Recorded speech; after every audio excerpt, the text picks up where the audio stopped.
तो आज की क्लास में हम बहुत ही इम्पोर्टेंट चीज़ सीखने वाले हैं, how to write chemical formula. तो केमिकल फार्मूला किस तरह से लिखना है ये हम आज की क्लास में सीखेंगे। तो पहला क्वेश्चन आता है, what is a chemical formula.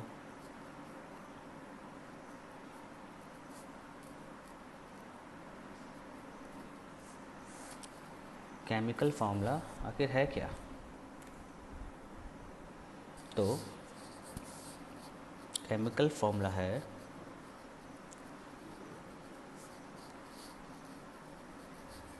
The chemical formula of A compound. तो केमिकल फार्मूला हमेशा एक कंपाउंड का होता है, इज ए symbolic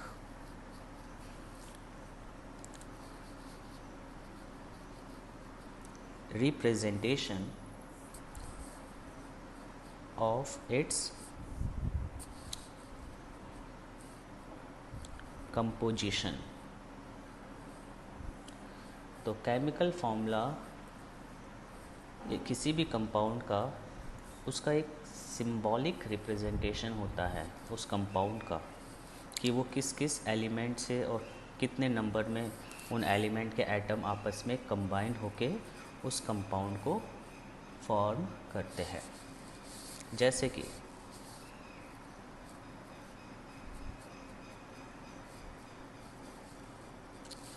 तो वाटर एक कंपाउंड है। तो इसका फॉर्मूला क्या है, यानी कि केमिकल फार्मूला H2O।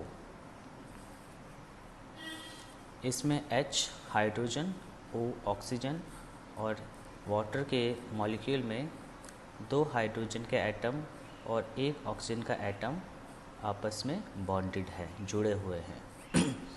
तो इससे हमें कंपोजिशन पता लग रहा है वाटर का। तो ये क्या है, एक सिंबल, या हाइड्रोजन का सिंबल है H, O सिंबल है ऑक्सीजन का, और H2O ये एक सिंबॉलिक रिप्रेजेंटेशन हो गया किसका, वाटर का, जिसमें हमने वाटर की जो कंपोजिशन है, वाटर की कंपोजिशन क्या है, हाइड्रोजन एंड ऑक्सीजन, वो किस तरह से प्रेजेंट है वाटर में ये हम शो करते हैं। जैसे कि कार्बन डाइऑक्साइड, तो इसका कंपोजिशन का सिंबॉलिक रिप्रेजेंटेशन होता है CO2। तो इससे हमें पता लग रहा है कि कार्बन और ऑक्सीजन इसके कंपोजिशन होते हैं कार्बन डाइऑक्साइड के, और ये सिंबल से हम इसको शो कर रहे हैं, यानी कि रिप्रेजेंट कर रहे हैं। तो ये होते हैं फार्मूले, केमिकल फार्मूले। लेकिन हम यहाँ पे इनको किस तरह से लिखें ये सीखने वाले हैं। तो केमिकल फार्मूला लिखने के लिए आपको एक तो ज़रूरत है सिंबल्स की, एलिमेंट्स के सिंबल्स पता होने चाहिए। तो एक तो आपको सीखना पड़ेगा या याद होने चाहिए सिंबल्स, जैसे कि हाइड्रोजन का सिंबल H, ऑक्सीजन का सिंबल O, कार्बन का सिंबल C, ऑक्सीजन का सिंबल O, ये सिंबल्स। और साथ में दूसरी जो चीज़ सीखनी पड़ेगी आपको वो है वैलेंसी। क्या सीखनी पड़ेगी, वैलेंसी ऑफ एन एलिमेंट। तो सिंबल्स तो जैसे हमें पता ही है कि जैसे एल्यूमिनियम है, इसका सिंबल है Al, कॉपर है, इसका सिंबल है Cu। तो सिंबल्स तो हमने पहले भी सीखा है, याद करना है ये तो। लेकिन वैलेंसी ऑफ एलिमेंट क्या होता है इसे समझ लेते हैं। तो इसको डिफाइन किया जाता है, it is the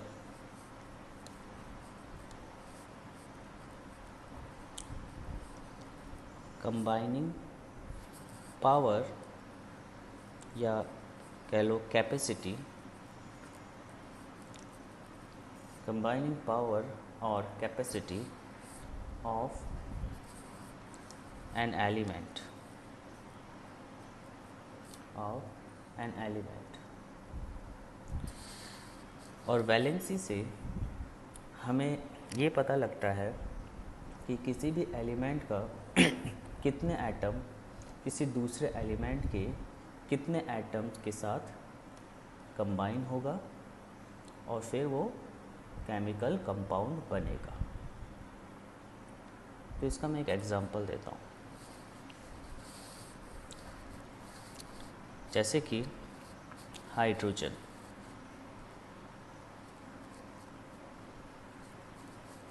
end oxygen. तो हाइड्रोजन की वैलेंसी होती है, ये आपको याद करना पड़ेगा, हाइड्रोजन की वैलेंसी होती है 1 और ऑक्सीजन की वैलेंसी होती है 2। इसका मतलब अगर हाइड्रोजन और ऑक्सीजन आपस में रिएक्ट करते हैं और एक कंपाउंड बनाते हैं, जो कि कौन सा कंपाउंड बनेगा हाइड्रोजन ऑक्सीजन से, H2O यानी कि वाटर। तो हम यहाँ पे देखेंगे कि वाटर में हाइड्रोजन जो है उसकी वैलेंसी 1 है और ऑक्सीजन की वैलेंसी 2 है। तो वैलेंसी क्या होता है, ये बताता है कि किसी भी एलिमेंट की कंबाइनिंग पावर क्या है, कंबाइनिंग कैपेसिटी क्या है। तो इसमें हम क्या कहेंगे कि ऑक्सीजन हाइड्रोजन के 2 एटम के साथ कंबाइन हो सकता है और हाइड्रोजन जो है वो ऑक्सीजन के 1 एटम के साथ कंबाइन होगा। यानी कि वैलेंसी से हमें ये पता लगता है कि एक एलिमेंट के कितने एटम्स दूसरे एलिमेंट के कितने एटम्स से कंबाइन होके केमिकल कंपाउंड बनाएगा। तो हम यहाँ पे देख रहे हैं कि हाइड्रोजन के 2 एटम ऑक्सीजन के 1 एटम के साथ कंबाइन होके क्या बना रहा है, वाटर, H2O। ठीक है, तो वैलेंसी आपको याद करनी पड़ेगी। तो जैसे ही हमने दोनों की वैलेंसी लिख दी, हाइड्रोजन की और ये ऑक्सीजन की, तो अब हम यहाँ पे इसको क्रिस क्रॉस करते हैं, या सिंपली कहो तो क्रॉस मल्टीप्लाई, ये हाइड्रोजन और ये ऑक्सीजन। तो ये जो 2 है ये हाइड्रोजन के नीचे लिखेंगे और ये जो 1 है ये ऑक्सीजन के नीचे लिखेंगे। तो क्या बनेगा, हाइड्रोजन के नीचे 2, ऑक्सीजन के नीचे 1 लिखने की ज़रूरत नहीं है, सिर्फ लिखेंगे H2O। इस तरह से हमने केमिकल फॉर्मूला लिख दिया। तो आपने इस सिंपल से एग्जांपल में देखा होगा कि हमें सिंबल्स की ज़रूरत है और उन एलिमेंट्स के वैलेंसी की, फिर क्रिस क्रॉस करके हम बहुत आसानी से केमिकल फॉर्मूला लिख सकते हैं किसी भी कंपाउंड का। ठीक है, तो इसके अब हम प्रैक्टिस करेंगे।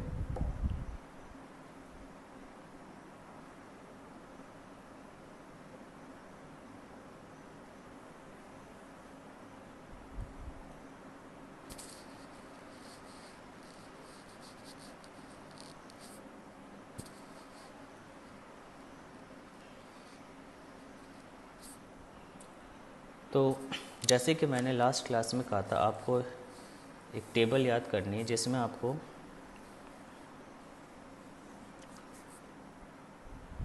सिंबल्स और नेम दे रखे हैं आयंस के। यानी कि एलिमेंट के सिंबल और आयंस तो आपको याद होने चाहिए, लेकिन आयंस के भी नेम और सिंबल आपको याद होने चाहिए।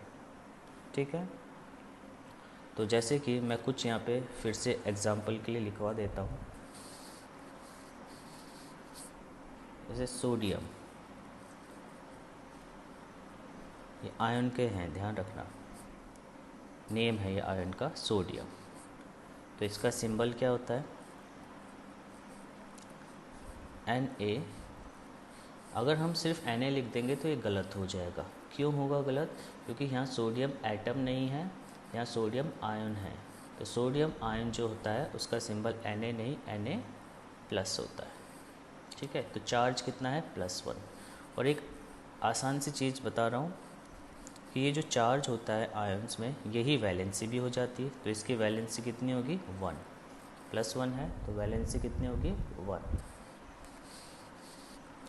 इसी तरह से एक दूसरा अगर हम आयन लें, सिल्वर, तो इसका सिंबल होता है Ag+।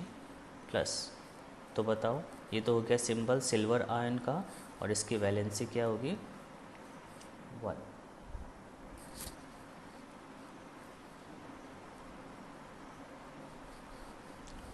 मैग्नीशियम आयन की सिंबल होता है Mg2+।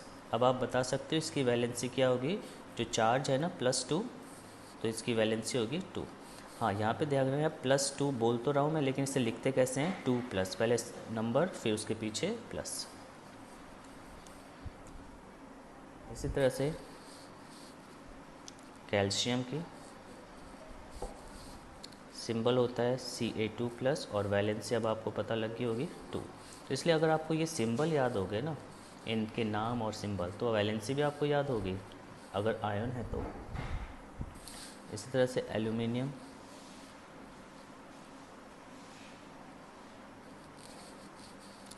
Al3+, और देख सकते हो वैलेंसी कितनी है? 3। ठीक है। अब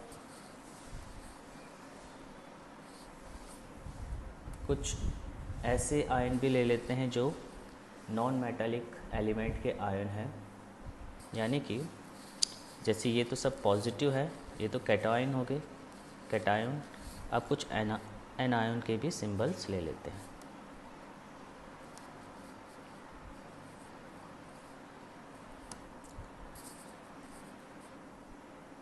जैसे हाइड्राइड, तो हाइड्राइड है H-1, 1 लिखने की ज़रूरत नहीं। अब बताओ वैलेंसी कितनी होगी? इसकी वैलेंसी होगी 1, तो यहाँ लिख लेते हैं वैलेंसी। -1 लिखने की ज़रूरत नहीं, सिर्फ 1। दूसरा एग्जांपल लेते हैं क्लोराइड। तो क्लोराइड का सिंबल होता है Cl नेगेटिव, यानी कि इसकी भी वैलेंसी है 1। ब्रोमाइड Br-, इसकी वैलेंसी 1। ऑक्साइड O2 नेगेटिव, इसकी वैलेंसी 2। सल्फाइड S2-, इसकी वैलेंसी 2। नाइट्राइड N-3-, इसकी वैलेंसी 3। तो आपने देखा होगा कि आपको ये सिंबल्स, इनके नेम और फिर वैलेंसी याद करने की ज़रूरत ही नहीं, वैसे ही याद हो गई।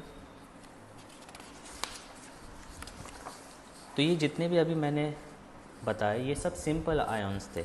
अब कुछ पॉली एटॉमिक आयन भी ले लेते हैं, बहुत ज़रूरी है। पॉली एटॉमिक आयन, ऐसे आयन जो एक से ज़्यादा एटम का ग्रुप हो,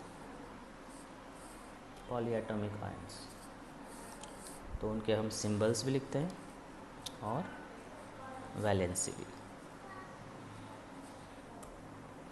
तो पहला अमोनियम। अमोनियम का सिंबल है NH4, यानी कि 1 नाइट्रोजन 4 हाइड्रोजन और चार्ज है +1, तो वैलेंसी 1। हाइड्रोक्साइड OH-, यानी कि वैलेंसी 1। कार्बोनेट CO3, कार्बन और ऑक्सीजन के 3 एटम, 2-, वैलेंसी 2। सल्फेट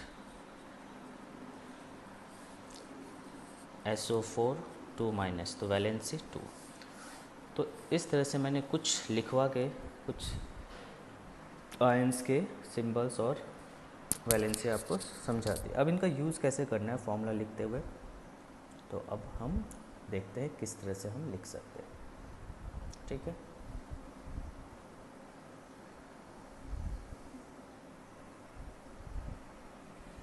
तो एग्जांपल्स लेंगे और उससे आप सारा प्रोसेस समझ ही जाओगे। आपको पता है फॉर्मूला लिखने के लिए आपको क्या क्या चाहिए। आपको वैलेंसी पता होनी चाहिए या चार्ज पता होना चाहिए जो कि आयन का होता है। ठीक है, उसके बाद उनके आपको सिंबल भी पता होने चाहिए। ठीक है, और जो पॉली एटॉमिक आयन्स हैं अगर पॉलीएटॉमिक आयन है और उसका नंबर 1 है तब तो कोई प्रॉब्लम नहीं, लेकिन 1 के अलावा कुछ है तो अब हमें ब्रैकेट लिखना पड़ेगा। तो स्टार्ट करते हैं। पहले हाइड्रोजन क्लोराइड।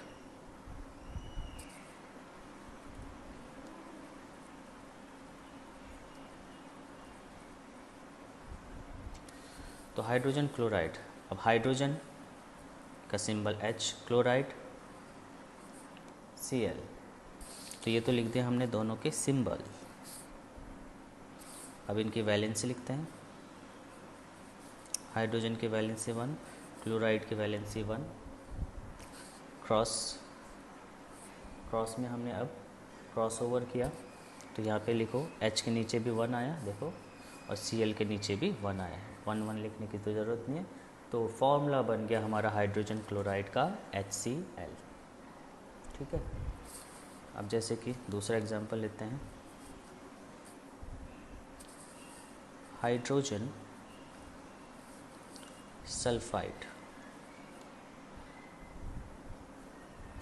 तो इसमें फिर से हाइड्रोजन आ गया और सल्फाइड। तो सिंबल्स तो लिख दिए हमने, और वैलेंसी, हाइड्रोजन की वैलेंसी वही 1 और सल्फाइड की 2।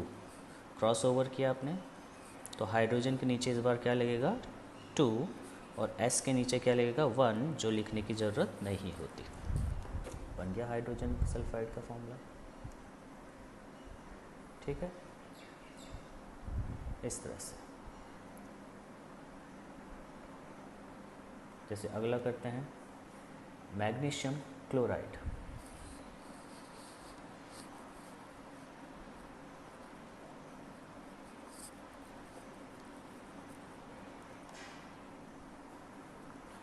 तो आपको पता होगा मैग्नीशियम क्लोराइड में एक मैग्नीशियम और एक क्लोराइड है। तो मैग्नीशियम क्या था Mg, ठीक है, और क्लोराइड Cl। तो याद करो जो मैग्नीशियम आयन होता है उसका चार्ज क्या था +2, लेकिन अगर हम वैलेंसी लिखना चाहते हैं तो फिर कितना लिखेंगे, सिर्फ 2। देखो यहाँ पे एक चीज़ बता रहा हूँ, अगर इसको दो तरीके से कर सकते हैं। अगर आप चार्ज लिखते हो तो प्लस भी लिखाना पड़ेगा। क्लोराइड का क्या होता है -1, क्रिस क्रॉस किया, क्या बना Mg के नीचे 1। अब ये साइन नहीं देखने हैं, प्लस माइनस लगाने की ज़रूरत नहीं है।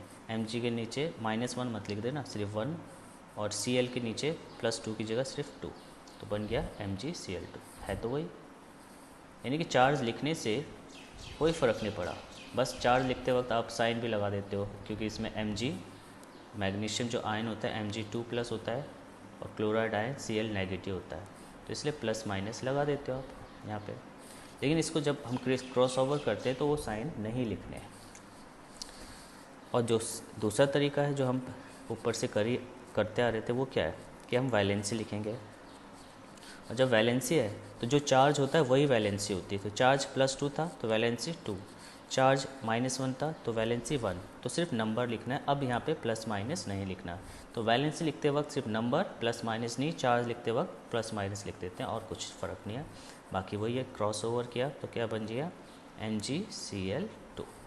तो दोनों ही तरीके, चार्ज लिख के करो या वैलेंसी लिख के करो, बात एक ही है।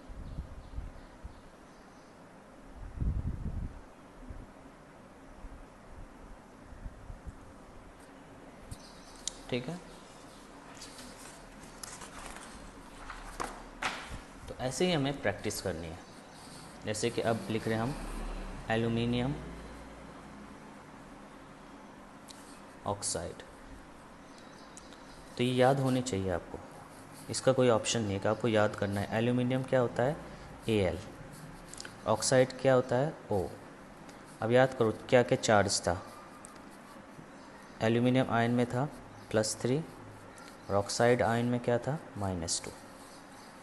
क्रॉस ओवर किया, यहाँ सिंबल लिख दो। तो क्रॉस ओवर करके क्या बनेगा बताओ फॉर्मूला, Al के नीचे 2 और O के नीचे 3। साइन मत लगाना, प्लस माइनस है, बार बार मैं कह रहा हूँ। ये बन गया आपका एल्यूमिनियम ऑक्साइड। ठीक है, अगला करते हैं कैल्शियम ऑक्साइड। तो सिंबल क्या होगा? कैल्शियम का Ca, ऑक्साइड का O। अब चार्ज या वैलेंसी, इस बार चलो वैलेंसी कर देते हैं, तो इसलिए मैं अलग अलग करा रहा हूँ, तो कोई फ़र्क नहीं पड़ना चाहिए। ठीक है, आप चाहे चार्ज से करो चाहे वैलेंस से। कैल्शियम की वैलेंसी 2 और ऑक्सीजन की, और जो ऑक्साइड है उसकी वैलेंसी भी 2। ठीक है, तो क्रॉस ओवर किया तो इससे हमें क्या मिलेगा? Formula Ca2O2। लेकिन इसमें एक बहुत ज़रूरी चीज़ है, जब बिल्कुल ये सेम हो ना नंबर, तो इसको हम सिंप्लीफाई करते हैं। और कैसे करते हैं? ऐसे काट देते हैं, जैसे रेशो निकालते हैं, तो इस 2 से 2 कट जाएगा, तो सिर्फ अब Ca और O लिखेंगे। ठीक है, 1 ये 1 1 बच जाएगा और 1 1 लिखने की तो ज़रूरत नहीं है। तो ये है सही फॉर्मूला, ये नहीं छोड़ना, लिखना है, फिर इसको ठीक भी करना है, क्योंकि ये कट जाएंगे सेम होने की वजह से। तो जब भी वैलेंसी सेम हो तब आपने उखाड़ देनी है वैलेंसी और 1 1 यूज़ करना है दोनों के नीचे।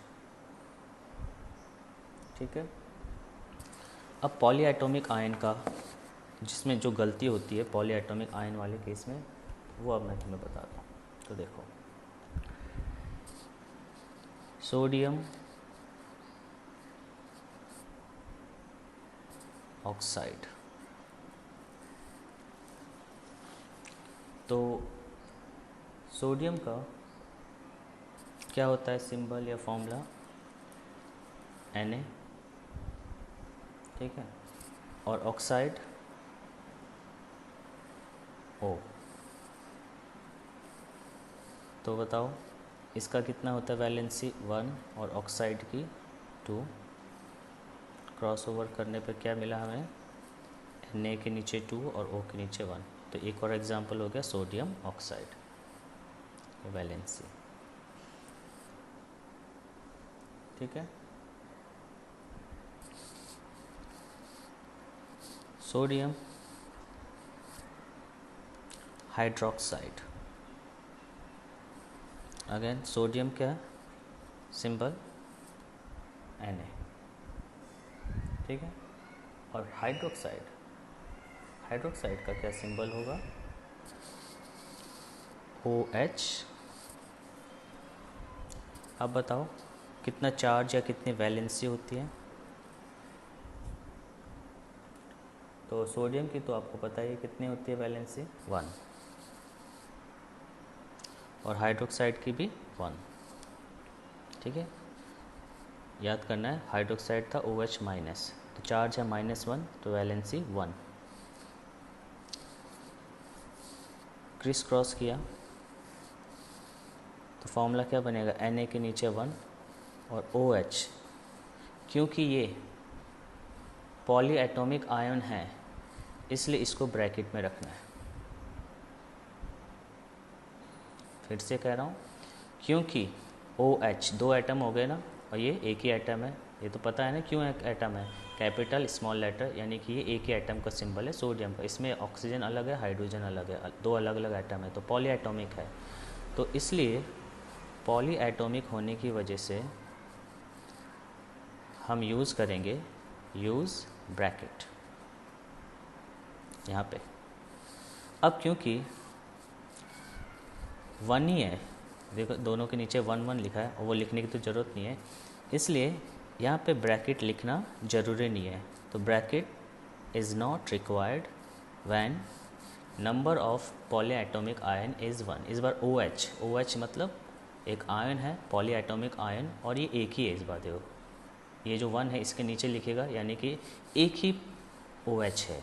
OH कितने हैं? एक, ओनली 1। तो एक होने पर नंबर ऑफ आयन, और वो कौन सा आयन? Poly atomic ion. तो जब number of poly atomic ion 1 हो तब आपको ब्रैकेट लगाने की ज़रूरत नहीं है।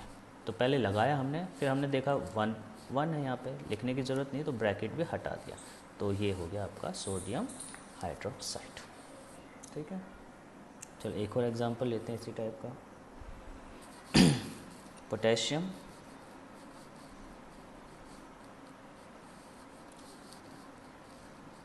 नाइट्रेट। तो पोटेशियम यानी K, नाइट्रेट यानी NO3। तो क्या वैलेंसी होती है? पोटेशियम की 1 और नाइट्रेट की भी 1। अब ये फॉर्मूला याद कर लेना है। नाइट्रेट होता है NO3 माइनस, यानी -1 है तो वैलेंसी 1।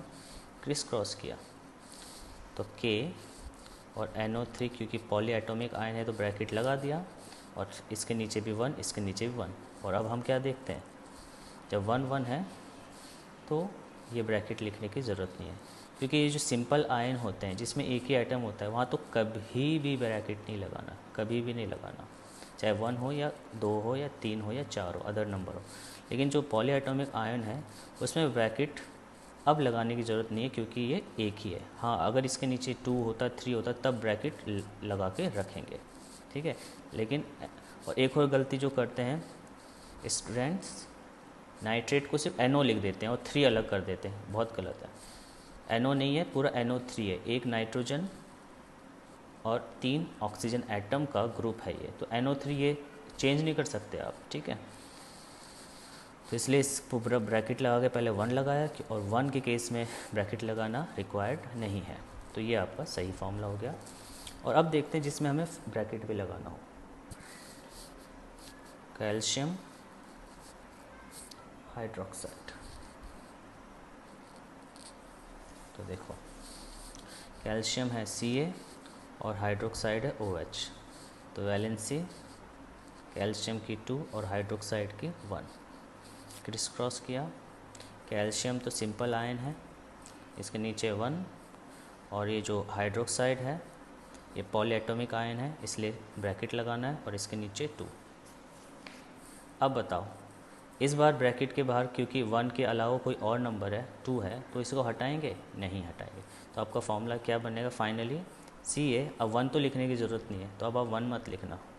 यहाँ पे मैंने बता दिया कि 1 तो आप पहले स्टेप में भी नहीं लिख सकते थे, अगर मन नहीं कर रहा तो यहाँ पे मत लिखो 1, और लिख भी दिया तो गलत नहीं है। लेकिन जब दूसरी बार आप उसको पूरा सिंप्लीफाइड वर्जन लिख रहे हो फॉर्मूले का, तब 1 मत लिखो। ये हो गया आपका सही, ठीक है। थोड़ा एग्जांपल और देता हूँ ताकि इसमें कोई कन्फ्यूज़न ना हो। तो जैसे कि अगला हम बना रहे हैं एल्यूमिनियम सल्फेट। एल्यूमिनियम सल्फेट, तो इसमें एल्यूमिनियम है Al, सल्फेट है SO4, ठीक है, और इसका चार्ज होता है -2। तो क्या होगा, इस बार चार्ज के हिसाब से लिख लेते हैं। चार्ज, एल्यूमिनियम का चार्ज +3, सल्फेट का चार्ज -2। क्रिस क्रॉस किया तो एल्यूमिनियम के नीचे लगेगा 2 और सल्फेट के नीचे लगेगा, पहले तो सल्फेट लिखा और ब्रैकेट लगाया, समझ आ गया ना, क्योंकि पॉली एटॉमिक आयन है अगेन, और फिर उसके नीचे लगेगा 3, और ये बन गया आपका एल्यूमिनियम सल्फेट, ठीक है। और एक लास्ट कर देते हैं आज का, फिर आपको भी प्रैक्टिस करनी है, कैल्शियम कार्बोनेट। तो कैल्शियम कार्बोनेट में कैल्शियम Ca और कार्बोनेट होता है CO3, ठीक है। तो चार्ज कैल्शियम का +2, कार्बोनेट का -2। क्रिस क्रॉस किया तो Ca के नीचे 2 और कार्बोनेट ब्रैकेट लगाया, है ना। क्यों लगाया ब्रैकेट? पॉली एटॉमिक है इसलिए, और इसके नीचे भी 2। लेकिन अब देखो, जब सेम होता है, Ca के नीचे भी 2, कार्बोनेट के नीचे भी, ये वाला मत लगाना, ये तो इसका फार्मूले का ही हिस्सा है, कार्बोनेट के ब्रैकेट के बाहर है 2। तो जब वैलेंसी इक्वल हो या चार्ज इक्वल हो तो अब इसे हम काट देते हैं, तो बचेगा क्या? Ca CO3, और अब क्योंकि बाहर 1 है यानी कुछ भी नहीं है जो लिखने की ज़रूरत नहीं, इसलिए ब्रैकेट लगाने की भी ज़रूरत नहीं। तो ये बन गया आपका कैल्शियम कार्बोनेट, ठीक है। तो ये हो गया आपके केमिकल फार्मूला क्या होता है किसी भी कंपाउंड का सिंबॉलिक रिप्रेजेंटेशन, उसकी कंपोजिशन का सिंबॉलिक रिप्रेजेंटेशन, और ये कैसे लिखा जाता है ये हमने सीख लिया। तो इस लिखने के तरीका क्रिस क्रॉस है, क्रॉस ओवर करना है, बट इसके लिए आपको सिंबल याद होना चाहिए और उनका चार्ज यानी कि उनकी वैलेंसी याद होनी चाहिए। तो इसकी प्रैक्टिस करो अच्छी तरह से।